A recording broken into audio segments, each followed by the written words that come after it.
when I sit down with my patients, my initial meet and greet with my patient, I ask them to tell me about some of their goals. Because when you've been diagnosed with a chronic illness, it's not an illness that's going to go away in a month.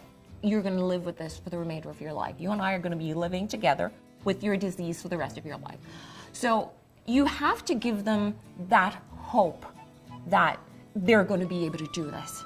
And I often say to them, not only do I ask them, but tell me about some of your goals. I also say to them that while you're going on your life's journey with this chronic illness, you've got me and an awesome team behind me. I said, you can't see them, they're invisible. All you have to do is to touch your primary nurse, and I said, doors open. So in them telling me about their goals, I then say to them, well, tell me a little bit more.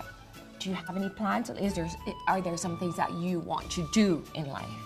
And the majority of our patients, it's about traveling, because I want to say the majority of them are somewhat 40s, 50s. I talk about my 19-year-old, so we do have young ones. Your 40s, 80s-year-old, even 90s. We've got someone as old as 92. So they talk about wanting to travel. So from that perspective, we start to work. And I write that down in their chart, their goals. That's one of their goals. And there's nothing better than working towards a goal, whether it's a short-term goal or a long-term goal. So you give them hope, you give them reasoning. And when you provide patients with that sort of ammunition, they work towards it. It gives them a little bit of an inspiration, if you will.